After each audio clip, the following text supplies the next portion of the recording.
So we have just concluded the first day of the set, but not only was it the first day of the set, it was also the first day of boot camps. For those of you who are unfamiliar with the boot camp, the DSG Box Set 10 boot camp is just this insane ladder ranked grind where you are competing against a bunch of people to try and achieve the highest rank within the first like 2 weeks of the set. We are currently competing inside the Pro League. Just against some absolute fucking beasts. K3 Soju, Kiyun, Kuramex, Robin Songs, just a bunch of insane players. But out of all of these participants, we'll be talking about none other than Dish Soap, who achieved an absolutely godlike run with he went from Iron 4 to Emerald in a day. Between Platinum, Diamond, Emerald, the new rank, in a day. He was the first to do it in North America. You can tell by the timestamp, he hit it about 7 hours ago based off his tweets. And these are just his stats, but what an absolute monster. For us currently, we actually ended Plat 4. We are actually a whole tier below Dish Soap. But crazy enough, that actually still puts us within the top 130 of North America at the time of recording this video. Obviously, I fell asleep. I have not touched the game in like the past 7 hours as well. Nonetheless, though, we're about to grind later today. So feel free to stop by the stream if you want to help support. I am talking a bit less just because I am pretty focused up for the bootcamp. But if you have any questions, please feel free to come through on the stream and I will more than happily help you out. But in today's video, enough of that, we are going over a Dish Soap VOD. And obviously, we're going to go over Dish Soap VOD. It's the first fucking VOD review of the set. But not only that, Dish Soap is just fundamentally better. Not only than me, like all of you. He's just better than all of us. And today's video is going to really challenge some of your fundamental core understandings of like what is your quote-unquote strongest board, as you can tell by the thumbnail with the AD Ari. So a lot of cool shit to be talking about today, so let's get on to today's video. Alright, so here we go. We are inside of Dish Soap's VOD review for the first time of the set, and we are given Prismatic Augment Last, Gold per item, and Scuttle Puddle. Out of all of these, from a competitive standpoint, Gold per item kind of seems like the only one that really makes a lot of sense. Prismatic Augment Last is okay, but there is some variance that goes on with the 4-2 Augment, and Scuttle Puddle, just there's so much economy, you're seeing a lot of 3-star 4 costs, at least within that realm. So definitely a realm I try to avoid whenever we are playing inside the set. We are given a Corki right off the bat. And Corki is sort of interesting. Corki got some minor buffs at the very end of the micro patch right before the PvE had hit the live servers. So I've noticed that while VOD reviewing Dish Soap, he's actually been prioritizing this Corki quite a bit, especially in the early game. But it's kind of interesting because for me at least, I feel like AD just isn't that great. Obviously, if we're given AD components and we have to play around AD, I think holding the Corki is fine. But as you can see, we've already skipped over an Annie 2, which in my opinion is kind of crazy. Obviously, he didn't pick up the Chosen until he saw what other components he was given here. But nonetheless, we are given an IE for a potential slam, and we are most likely going to play around AD here anyways. So picking up the Lily as well because Superfan is super strong, and we are given our first 2-1 augments, Buried Treasure, Sleight of Hand, and Combat Caster. In case you are not paying attention, there is one very clear winner here because we are inside of the portal that gives us extra gold per item crafted. So that means that if an augment is going to be that good in conjunction with the portal, we should probably be taking it 99% of the time, and none other than Buried Treasure, which gives us a bunch of components, wins inside of this category. So you just get a bunch of gold injected with Buried Treasures. And as you can see here, Dish Soap takes a second, realizes he's in the gold per item realm, immediately takes Buried Treasures, and we're given our 2-1 board with the Lilia 2, Mordekaiser here, and leveling to 4 so we can get to 8-bit in. We are playing 3 Sentinel. It's a little awkward, but that's okay. We are still playing our strongest board. Now, again, like I said before, I think AD is just fundamentally worse right now compared to AP. Playing AD opens you up to some interesting lines like the reroll Samira board and also the reroll MF board, both of which are incredibly strong. The problem is though, is that if you decide to not end up playing reroll because it's very difficult to hard force reroll in this current set, if you decide not to play reroll, you are going to end up playing standard, and right now the standard AD lines are very awkward around around 4 costs because Ezreal isn't that great of a unit. He's actually one of the worst performing 4 costs in the game at the moment. But on top of that, Caitlyn herself is also just not as great compared to other lines that you can play. Obviously, you also do have some Mosher lines, and you do have some Zed lines that do exist. But again, the AD lines just feel a bit more... they just generally feel worse as 4-cost lines compared to the AP lines, at least from what I have noticed. As you can see here, we have already slammed the IE Last Whisper. We are hard sending it on the AD here, so we do need to be thinking about different ways to be capping out our board. Obviously though, from the 3 costs for AD is really good, and the 5 costs for AD are actually pretty decent. Lucian 2 being an incredibly strong unit to be playing around in the end game. So you know, just trying to bridge that gap in between is where things get a little dicey. Which is also, again, it's the reason why I personally don't really like playing around the 4-cost AD lines, but that is just me. There is some topic of discussion that is being currently circling around about how I believe Ezreal actually isn't as bad as the stats say he is. He's actually like a 4.8, I believe, last time I checked the stats. But it's because a lot of people are sort of forcing hardstyle at the beginning of the set. And because the stats haven't really been adjusted yet for all the different ranks, we're seeing a lot of really bad players just take hardstyle and then just dying with Ezreal. But Ezreal actually isn't that bad. I do want to mention one last thing about Ezreal because I think it's really important, though. Ezreal, one of the hugest things that you're going to hate the most about him is that right now his AI, he sometimes jumps forward into the enemy team and then just dies. It's so fucking bad. But anyways, going back to the game itself, we do have an IE Last Whisper. We did slam a Morello as well, which I think is a little bit redundant, but I think it's okay because you're playing for tempo here. Corki obviously has anti-heal inside of his kit, so I don't think it's that great here. But this is the moment. This is the moment I wanted to talk about this video, by the way. Currently, this is our board, okay? We are given Echo, Mordekaiser, Lilia 2 Chosen, we're 4 Sentinel. Very, very tanky front line. Corki 1, no big shot. We do have an Urgot on bench. We do have Rapid Fire with an Aphelios 1 in our board, or rather in our shop. We are level 5. We have 40 on the board. We could play 2 units here. What is our strongest board in this spot? I want you to think about it. Obviously, you might feel a bit slightly spoiled by the thumbnail, and I do apologize, but this is such a fundamentally insane play in my book. I thought this was so fucking smart. Basically, when you look at your board, I think 9 times out of 10, people are going to play Rapid Fire in this spot. The Aphelios with the Jinx and Force Empty in the front line. That is what I would have played in this spot. But I think Dish Soap has other plans. Dish Soap is looking at this. He goes, I have a 4-cost in my shop. How bad is just 80 RE for stage 2? How bad could it possibly be?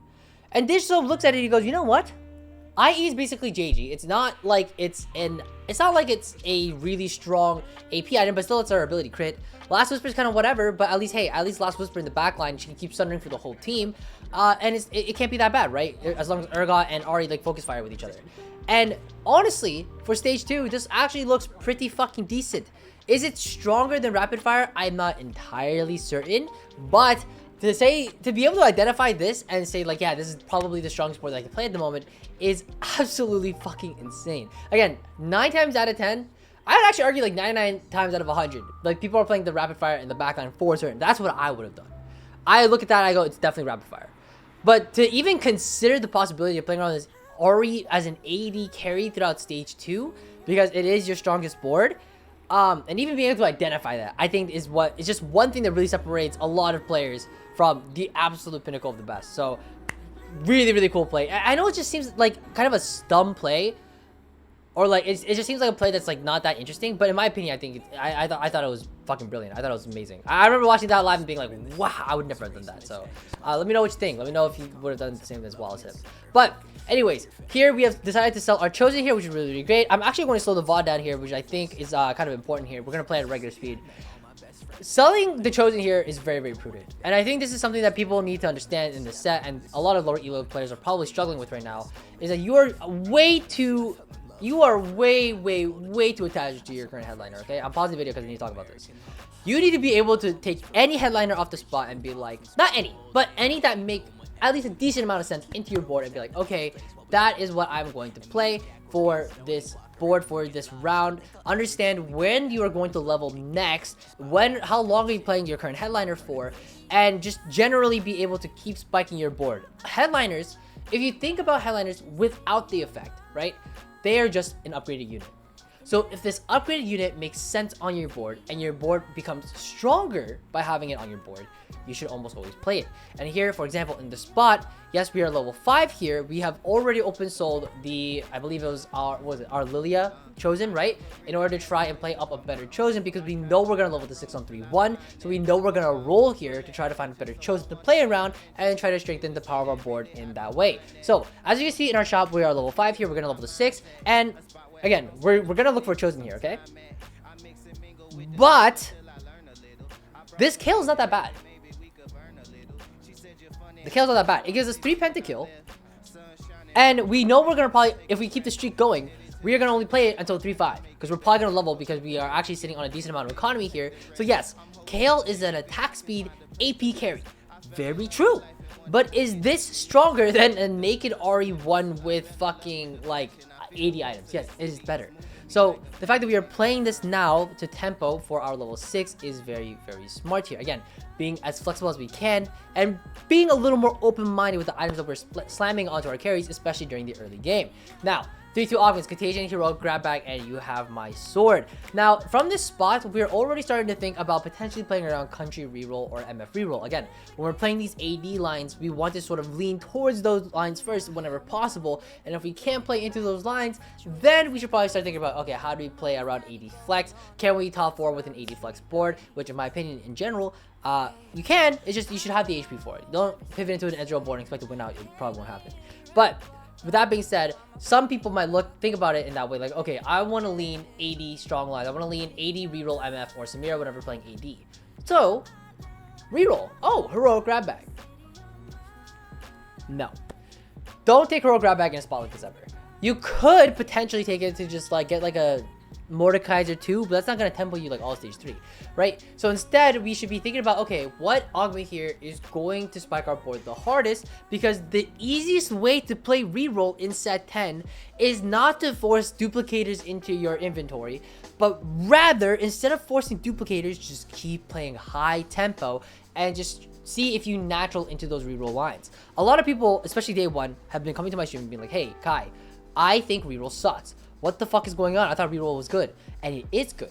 But if you're forcing yourself into reroll lines, it is bad. Because at the end of the day, set 10 is all about being flexible and staying flexible with the options that are given to you. You gotta think, you gotta think. But that's, honestly, that was a realization I had, I think, like yesterday morning. So I was just like, I remember once I realized that, I was like, you know, because there's definitely some times where like I was like forcing reroll myself and I was like, this kind of feels like shit. But anyways, moving on here.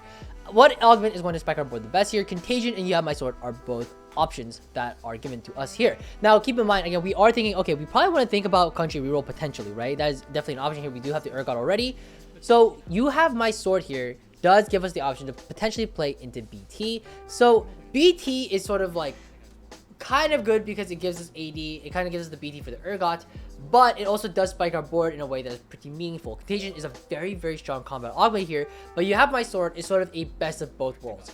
Combat power-wise, I would argue Contagion is slightly stronger than You Have My Sword here, but I still think because we know we're committing to an AD line anyways, taking You Have My Sword here makes a lot of sense just to keep that BT option open in case we do find ourselves playing around Samira's. We do want to be item slamming as much as possible because, again, we are in the gold per item generating realm. So, gonna put the VOD back up to 2x speed here, and we are chilling with our, again, 3 pentakill AD Kale board with 3 pentakill, but hey, it's a strong enough board that will help us tempo all the way to 3-5. Level 7 probably opens on the Kale again because we're probably gonna play around a 3-cost chosen, or at least a better 2-cost chosen, because we're gonna need to play something that is better than an AD Kale for the rest of stage 3. Otherwise, our board's gonna fall off and we're gonna lose our streak pretty hard. So 51 gold, 7 streaking, really, really good. So it looks like Digital is already thinking about playing around Country Reroll here, which you can tell by the units here. It's pretty much Vex with Samira in the backline for executioners, moshers that you get through, I believe it is Poppy and... Is it Poppy? Emo, right? Yeah. Poppy and the Urgot, as well as the third country being whoever. It could just typically be, I think it is, what is it usually? I believe it's like Thresh for the last one, and then you can flex around whatever based off that core. So, again, very, very strong meta board, but again, it's something that you can only really consider once you have a lot of those units that you're looking for, and again, ideally the Samira 3, the Urgot 3 specifically chosen. So obviously we're gonna fast forward a bit forward here because I feel like I'm rambling here and not really talking about much discussion here. But again, level the 7 here opens all the Kale, looking for anything good. And again, in our heads we're thinking Samira, Urgot, right? And I think a lot of players kind of get stuck at this point. They're like, I had to play Samira. I have to play it no matter what. I put it in my team planner. I gotta do it, bro. Nah, look at your spot. Just think critically about it, okay? This MF2 is a strong 3-cost unit who can hold our items really, really well. So now, we're chilling. now our board is strong, really, really strong now, and we're actually probably the strongest in lobby here because we are staying flexible with our options, okay? Don't lock into comps too early. I think a lot of players are sort of locking into comps a little too early because they're still used to playing set 9. You really don't want to lock into comps until like stage 4 or maybe 4-2 is probably when, like once you're level 8, you're like, okay, this is probably what I'm playing for the rest of the game. But up until that point, you gotta really stay flexible. It might even be later than 4-2. I don't know. My general rule of thumb so far has been like 4-1, 4-2, but that's sort of a very loose general thumb, okay? So take it with a grain of salt. Here, again, 32 gold, 9 streaking, which is super, super nice here. And there's not much else that we can really do here. It is sort of a stage 4 waiting room at this point. Again, our board is super duper strong because we do have the MF chosen here that we found. And we have been staying flexible this whole time. Now, you might argue that he's been high rolling his chosens, but these are only high rolls if you view them as high rolls, right? These are only high rolls if you can see the line while playing the game, right? I think a lot of players, they kind of go like, oh, like, why do you VOD review just high roll games? And it's like, dude, no, that's not the case. The thing is that these players see these lines, these variations that are available to them, and then they go, okay, I have a potential pivot open, or I have this line open. If this is a high roll, I need to turn it into a high roll, right? And I think that's what separates a lot of, you know, players from the good from the best, right? Anyways, going into Krugs here, our wolves rather, sorry. I'm, again, yapping out of my ass here. So we're given a shitload of bows, which is usually really good, but in this case, kind of bad. It's usually really good because red buff is one of the strongest items in the game right now. I don't know why they buffed it in the micro patch, just a tangent. But obviously, we are going to slam the Titans no matter what here, and I think Dish Up is kind of like, listen, I need to keep playing tempo here, and red buff is a strong item. We do have a Morello, which is really awkward, so the anti-heal is in here, so maybe slamming the red buff isn't the best, but we do want to try to preserve our streak here because we definitely could, because our board is still very, very strong for 4-1. So I think right now Dish Up is sort of debating about whether or not he wants to slam the red buff or not. I think if the fight seems like it's going to be close, he probably will. Anyways, going into 4-2 here, we are going to go into our augment selection, and again, our board's really strong. There isn't too much that we're going to be doing here on 4-2. We're probably going to 4-5 it, and we're giving infusion, return on investment, and crown guarded. Crown guarded, in my opinion, is a very, very strong augment that you definitely can play around in the early game, but it does get worse as the game progresses. But if you're really lacking on tank items, it's definitely a potential option even at 4-2. Still has really, really decent stats. Return on investment and infusion both are great, but based on our spot, we're Mr. 100 with a win streak. We want to keep playing tempo here, and taking return on investment doesn't make a lot of sense. We're not going to just immediately pivot into reroll for no reason. At this point, we might as well just tempo to a fast 8 and see what we can do from there, and try to get to 9, and then play around stuff like Lucian Ziggs and stuff like that, the highest capped endgame board. So return on investment doesn't make a lot of sense. Infusion can be good, but not the best. I will say this though, when he was offered blank slate, I thought it was a take. In my head, this is an instant take. The reason being is that his board right now is pretty expensive. He's sitting on, I believe, how much gold is it? It's a lot of gold. He's 50 gold in the tank, but he also has 18 gold on the board just off of this Urgot and MF. So he has 18, 21, like maybe 30, 40, 50, 60 gold right now, and then you double that, that's 120. He could definitely just get to 9 in my opinion, and then just look for like a legendary board and just cap out in that way. But Dish Soap, being the guy that he is thinking, if I take blank slate in this spot, I am capped out. I am capping out with a Bill Gates board, and that is as far as I can go. But because his spot is so strong and he's tempoing as hard as he is, he's thinking, you know what, instead, I could probably get there anyways. So there's no point in sort of upping the tempo as high as I need to. Like, we can just take best friends here and then just keep playing tempo. So which I thought was really, really good. So here, as you can see, he's repositioning for the best friend's value, and we are not rolling at all because there's no reason to. We are sitting on a really, really strong board. Again, MF2 is MF2. A lot of our units are upgraded. There's no reason to just open sell your chosen here because it's unnecessary, right? So now we're sitting on 20 gold, level 8, and we are going to probably be able to go level 9 around 5-1, 5-2, 5-3, probably around one of those intervals. Obviously, we did slam the red buff as well. I believe Dish Hope was thinking like, hey, if I'm not going to make it to, if I'm going to keep the streak going, I got to slam red buff here. I don't think that fight was a red buff diff, but it definitely helped a lot. So very cool to see, especially because we were able to beat a Cat 3 board with what looks like a bit of a jankier board, right? So now plan is to just go 9, play around legendaries. We want to play around 5 costs because again, the 4 cost 80 carries, at least during this patch, do not feel that great. Also, a 1 unit loss is pretty unfortunate. But going into the carousel here, we are open belt. Now, our items right now, we sort of have these tanky, bruisey items. We also have this MF2 that we're playing around, right? Our AD carry, who's probably going to turn into a Lucian, right? Because Jin is just objectively worse than Lucian at the moment. So we're probably going to want to start looking for frontline items, right? Things like Chain, things like Cloak, which are the only options that are given to us. So works out very well. We're not going to, again, not slamming Sunfire because that makes no fucking sense. But we do want to be thinking about, okay, what are ways that we can spike our board starting at this point, right? Because we know we're going to go 9. We're definitely going 9 in this game. It's not even going to be close, right? So how can we play around a level 9 board and units that make sense with these items? So you should start thinking about units and archetypes, right? Start thinking about, okay, MF is a backline AD carry. Who else is a backline AD carry? Who's a stronger unit than MF? Lucian, Caitlyn, Ezreal, Jin, right? These should be the options that come up into your head. Now, what about Urgot? I think the bruisers are a little less clear, right?